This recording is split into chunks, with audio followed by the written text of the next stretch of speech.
After editing the Calamity mod to remove all changes to vanilla items and mechanics to take on Calamity Revengeance mode as a 100% vanilla Terrarian, I finally made it to hard mode, where I made one small change before getting back to the challenge. Wait a minute, why is my dash not hurting them?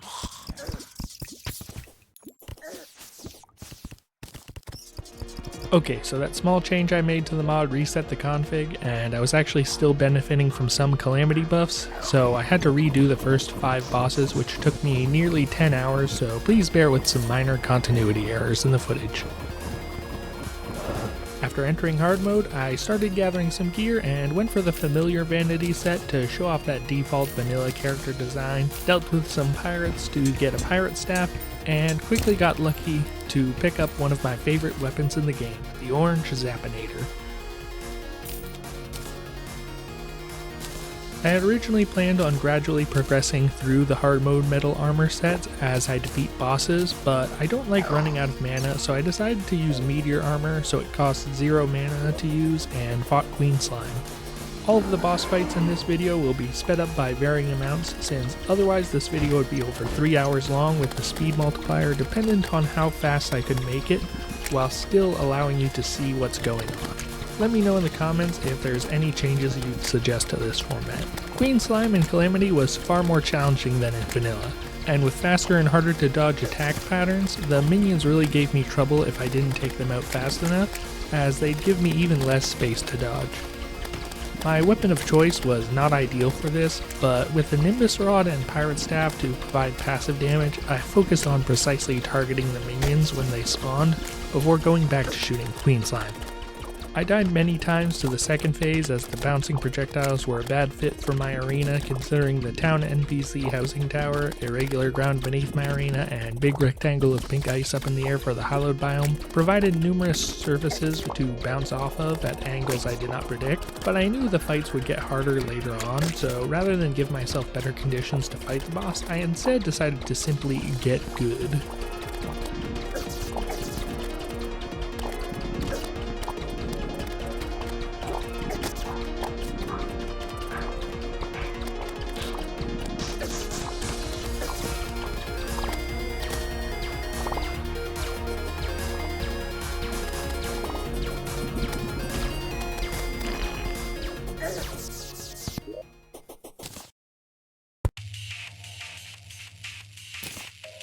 I also picked up a Rod of Discord from the wizard early on, which I'll be needing in this next fight against Cryogen.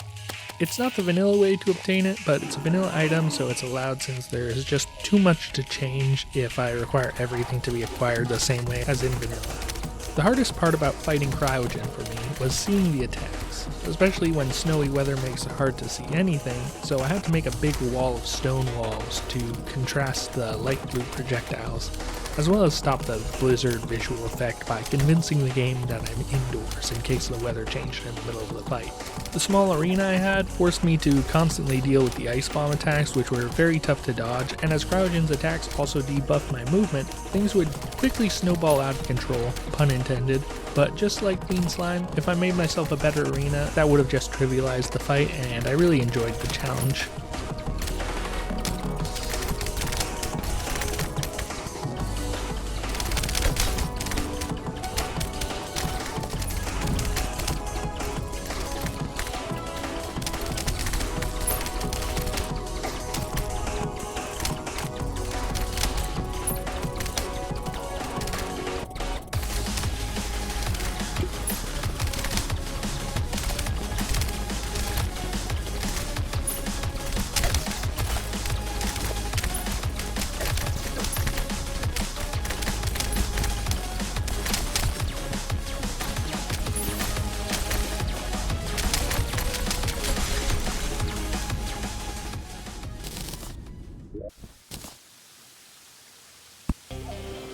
Next up was the Destroyer, as my plan was to follow the intended progression and alternate between Calamity and Vanilla bosses, upgrading my gear for each pair of Calamity and Mech bosses, since the wiki puts them at the same point in progression.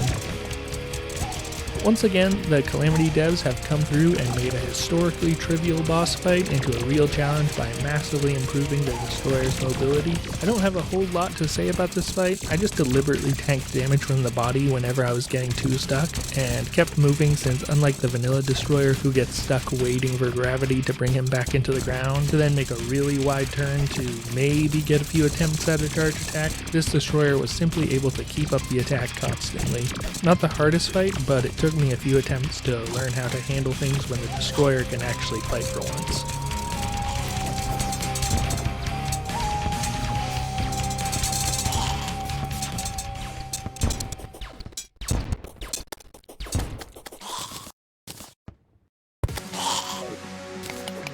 Next up is the Aquatic Scourge, and now with one mech boss and one Calamity boss down, it's time for some mithril armor and a Mega Shard. I went with meteor bullets for the piercing and blade staff since they targeted the Scourge better than other summons, and I really had to prioritize movement in this fight, using my Shield of Cthulhu dash frequently just to dodge projectiles while trying to land and using my slime mount to fall faster when I could, on top of using the Crimson Rod when I felt completely stuck, as the Aquatic Scourge turns the whole battlefield into a minefield. This fight really felt the most like a bullet hell out of the early fights.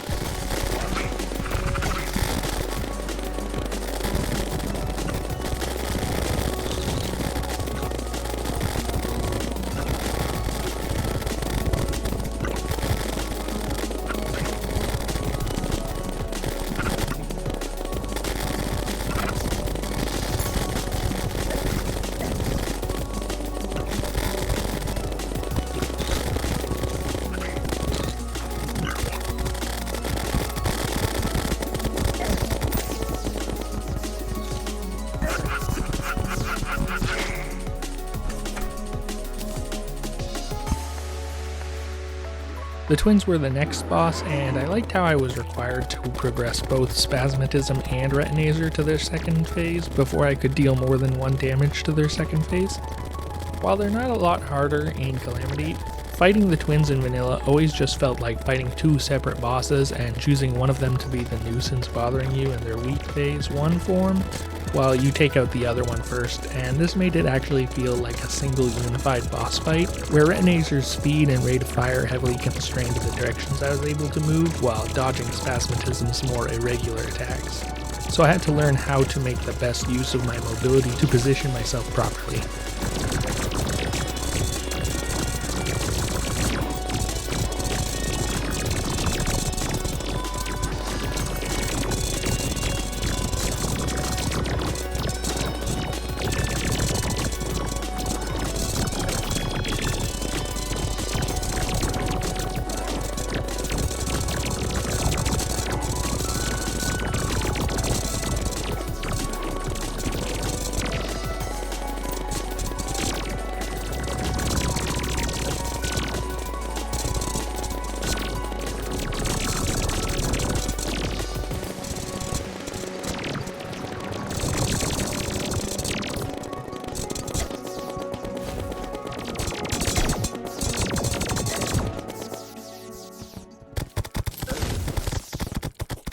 Another pair of Calamity and mech bosses down, letting me upgrade to Adamantite armor, and it was off to fight the Brimstone Elementroll.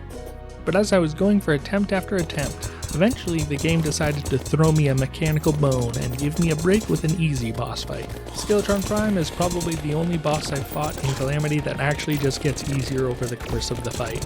When I was doing this fight and saw Prime's health at midnight, I kind of expected the arms to respawn like Calamity's regular Skeletron and put me in a time crunch, but in the end this fight was actually a lot like fighting him in vanilla, where I only decided to destroy the limbs because I was incidentally hitting them more often than the head, which I was aiming for.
Now it's time for the hottest Calamity boss, the Brimstone Elementroll.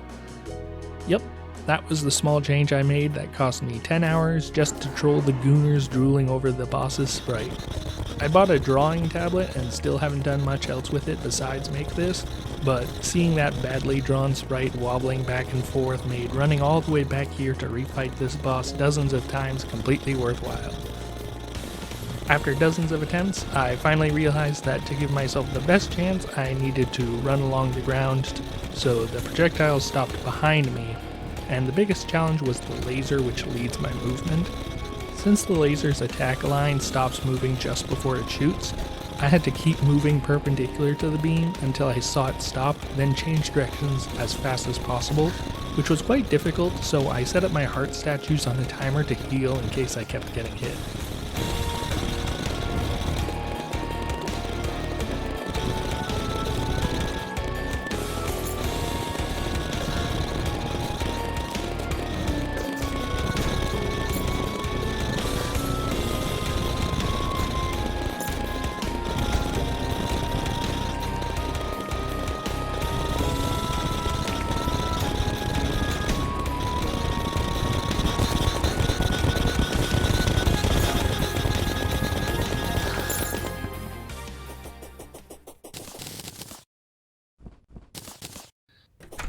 So that's 7 bosses down now, and the continuity errors should now be fixed after these clips, since it was before beating Skeletron Prime that I fixed my mistake, and after beating the Brimstone Elementroll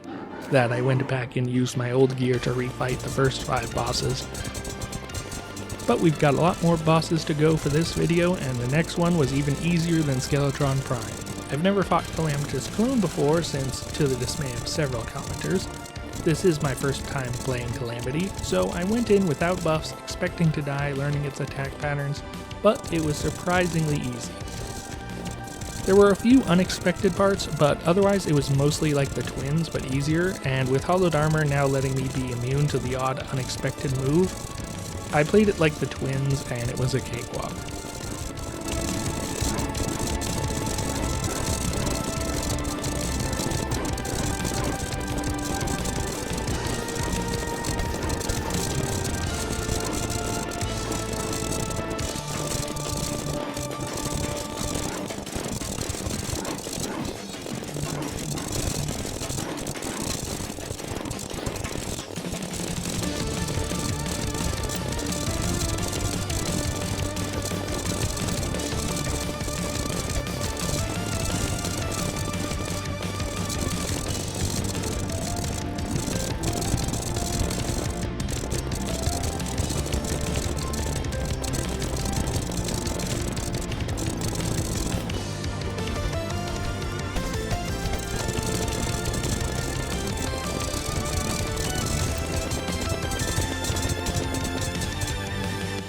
I feel a little let down having a boss that sounds like it should be a lot more special falling flat like that, but so far all the bosses have been fantastic, so let's just move on to another fantastic one. Plantera gave me a fair bit of trouble, but with the game giving me a pre-built arena, I wasn't going to get desperate searching for other ways to make the fight easier. This was just another fight that called for simply trying again and again and getting good. The key to this fight was noticing the tiny flower projectile which spawns the white clouds is actually lightly homing but accelerates after a few seconds then dies on impact with the terrain. This let me figure out how to control the hazards in the arena to let me move how I wanted, and then I just had to work out that cursed flame bullets were best to take out the tentacles in the second phase to give me space, and that the seed spread attack in phase 2 required me to keep my distance to dodge.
After that, it was time for some weapon upgrades, and since I picked up quite a few biome keys over many hours of this playthrough, I was able to add the rainbow gun to my arsenal, upgrade my summon to the desert tiger, and move on from the mega shark to the tactical shotgun with chlorophyte bullets. And after a quick reforge, it was time to fight Leviathan and Anahita.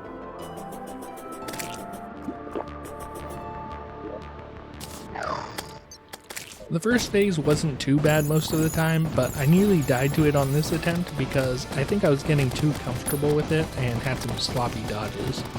For a long time, the Leviathan phase kept killing me because the Aquatic Aberration minions moved so much faster than me while I was falling, and this is one of the major factors affecting difficulty by deactivating the config option to hold down to fall faster. I used the slime mount to fall faster, as I have been,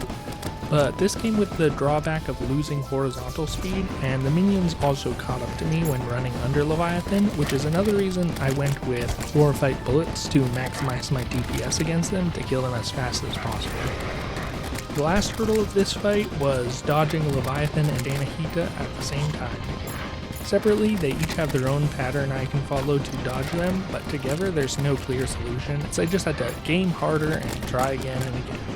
weaving through the flurry of giant projectiles, homing attacks, and dashes until I finally got it.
The Wyvern tried to steal the fight from me at the end, but it was too late. I had already won.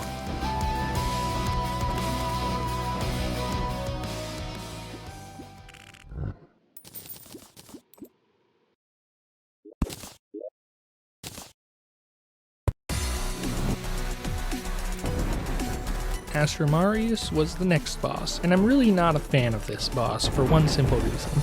nigh undodgeable jump attacks.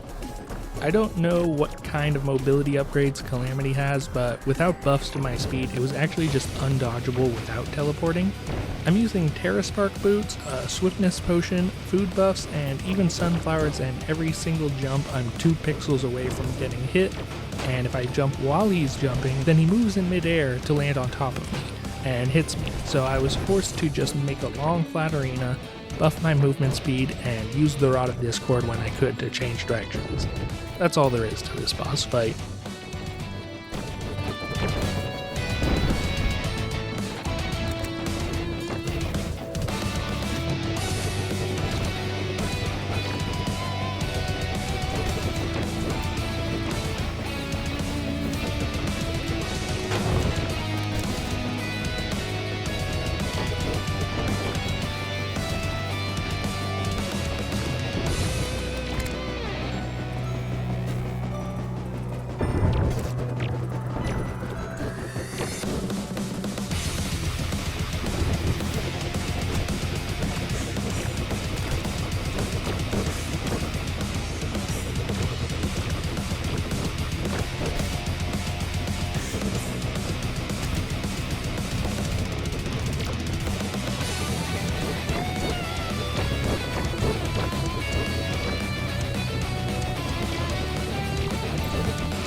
Now that that's over with, it's time for another vanilla boss that's gone from a joke to an insane challenge.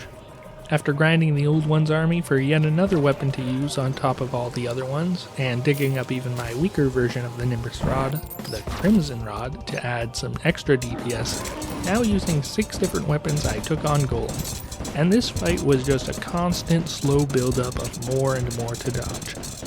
The latter half of the fight was just like dodging Leviathan and Anahita constantly, but continually getting worse, so when the head separated, I decided to take it out first to reduce the number of hazards to deal with.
This fight was extremely hard but fair, and it was only after the fight that I realized why it is that it was especially hard, as I accidentally left my angler pants on, so I wasn't even getting the hallowed armor set bonus.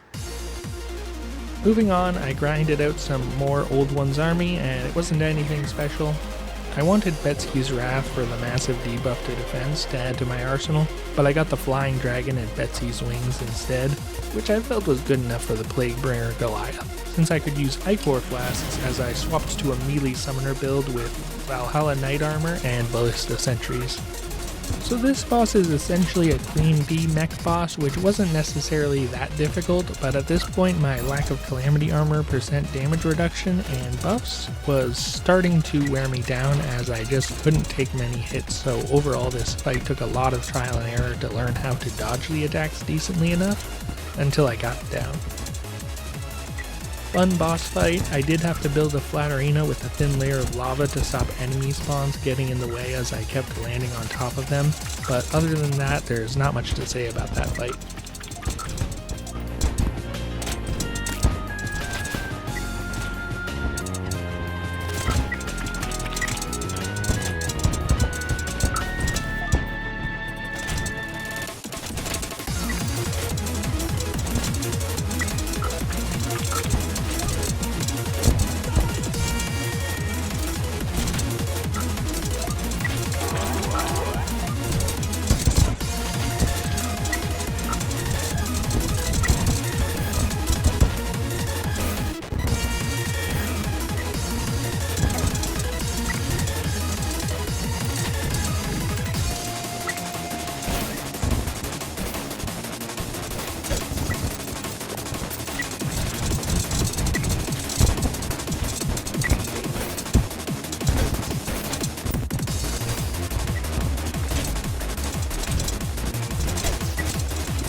Now, even after all that, we've still got 6 bosses left, and since Empress of Light was up next, I decided to upgrade my summons and sentries with the Xenostaff and the Staff of the Frost Hydra, which was surprisingly not one of my many biome peaks, so I had to grind it out.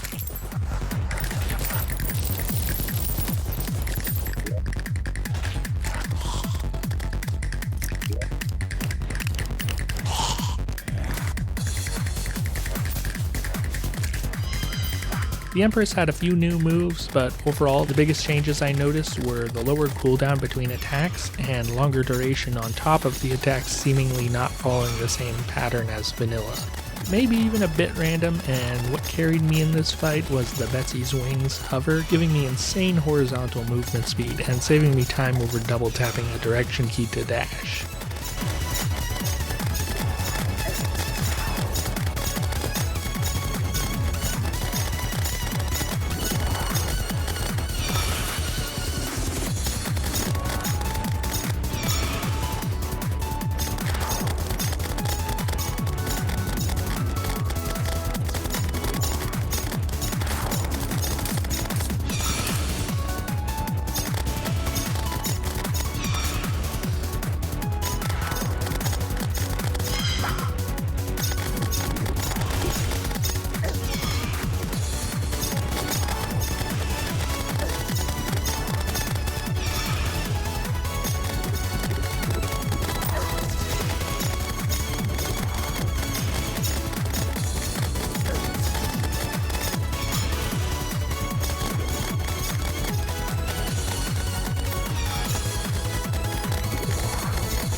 I was also thinking about grinding out Daytime Empress the whole time for the Terra Prisma, but then the regular Empress just went and dropped it. Now as I fight Duke Fishron, all you Calamity fans probably know that the Soaring Insignia doesn't grant infinite flight in Calamity, but it does in Vanilla. So this is probably the only major Calamity nerf that I've removed, since I wanted to be a fully vanilla Terrarian, but on top of that I kind of feel like being able to fall faster by holding down effectively just gives you the same mobility, since you can maneuver on the way down pretty much just as well as on the way up, and then touch the ground to reset your fly time. Is that not right? Comment down below if you disagree. But anyway, the Duke Fishron fight felt a lot like Vanilla Plus in that it was just Duke Fishron, but everything was a little extra. So I was kind of surprised by how much I died, but overall the biggest thing I had to figure out was how not to get stuck in space. So I put a ceiling to bonk my head on so I could quickly change directions by falling down with my slime mount.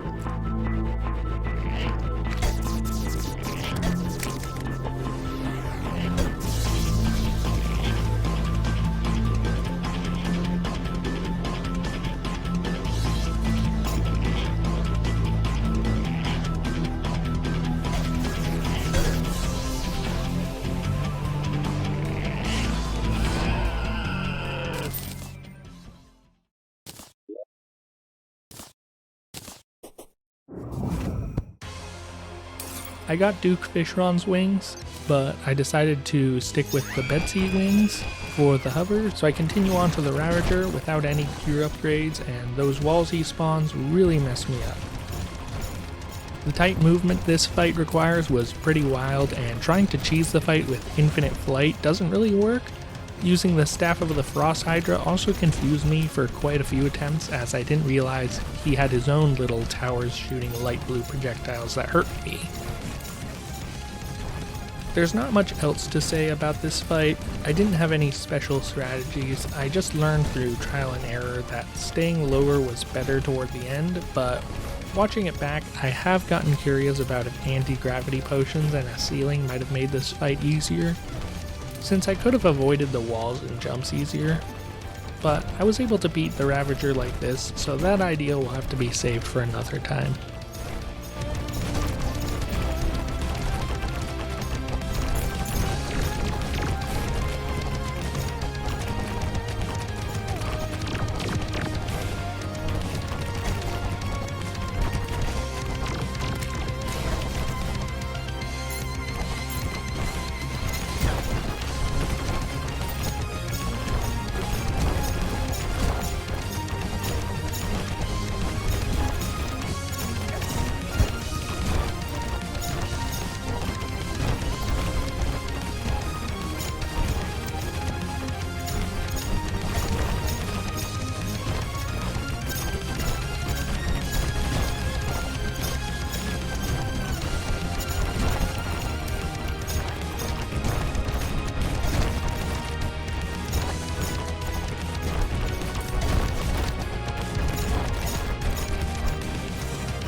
The Calamity devs must really love homing attacks, since they gave the Lunatic Cultist so many. Only by constant looping was I able to dodge all the attacks, but if I made too large of a loop, it actually risked the chance that I might be too slow to stop the summoning attack,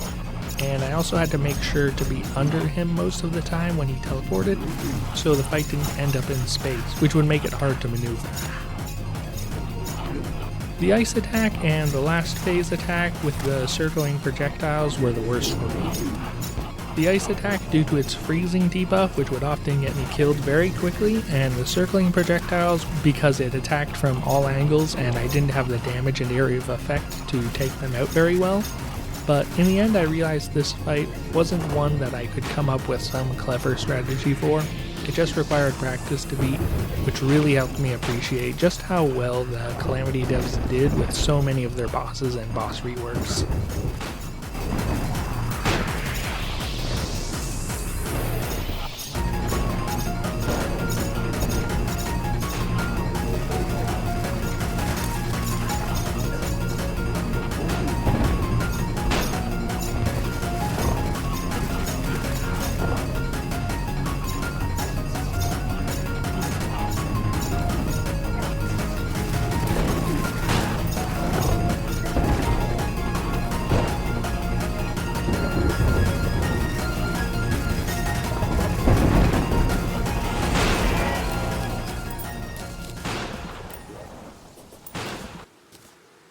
Just 2 bosses left. The rest of my upgrades for these last 2 bosses came from the pillars. I worked out what items worked best for me by trial and error, so this is what I ended up with. Getting straight into the fight, Astrum Deus actually has a debuff that disables infinite flight and reduces maximum flight time, so I decided not to use the soaring insignia this fight, and since this fight was like a combination of the Aquatic Scourge and Destroyer in terms of the sheer amount of attacks and battlefield hazards, I decided to switch things up a bit and prioritize survivability with the Worm Scarf and Charm of Myths to just chug potions the whole fight. I wasn't sure that I could still tank and out-heal the damage from a boss this late in the game, but thankfully as a worm boss I was able to kill it fairly quickly with a bunch of piercing weapons and damage over time debuffs, frequently dealing over 5,000 damage per second. And I also didn't do too horrible of a job dodging, so I didn't have to tank it too much. And this strategy probably won't work on post-Moon Lord bosses, but at this point I was just excited to get to the end of part 2 of this challenge so I could make this video.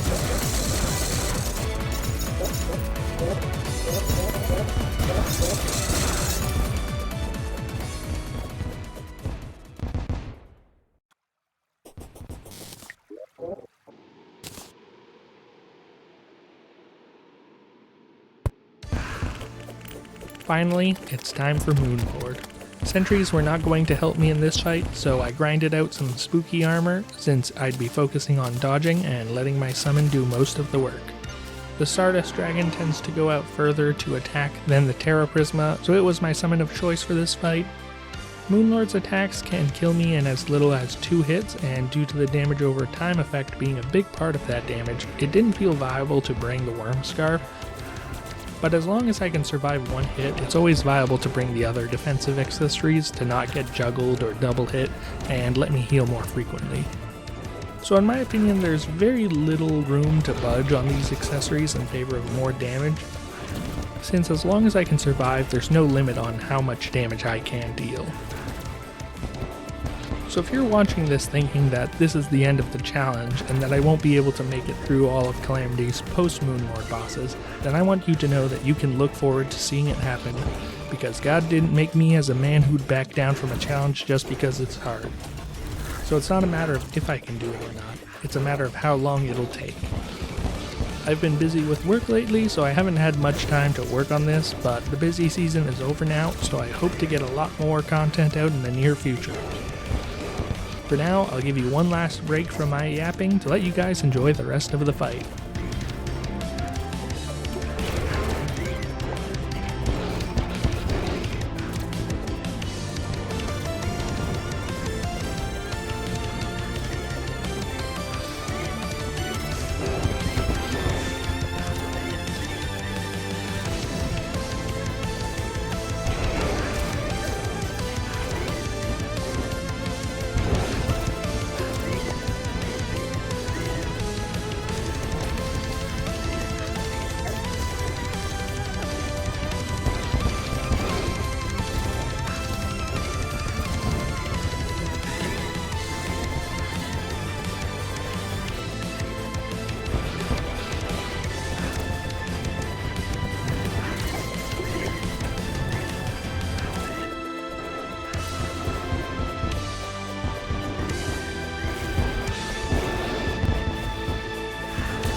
And that's part 2 completed. Having so many items drop from one treasure bag was really the icing on the cake, as I got my final wing upgrade from the Celestial Starboard, the SDMG, and both swords for if I end up needing the Zenith, which I won't go for right away if at all. I wouldn't want to make this challenge too easy. Total playtime up to this point was over 63 hours, and it took a total of 275 deaths so far. If you're not subscribed, then make sure to click that button and hit that bell so you can join me next time to see if I can manage the hardest part of this challenge in under 1,000 deaths. And maybe you'll enjoy my other content too. Thanks very much for watching, and God bless.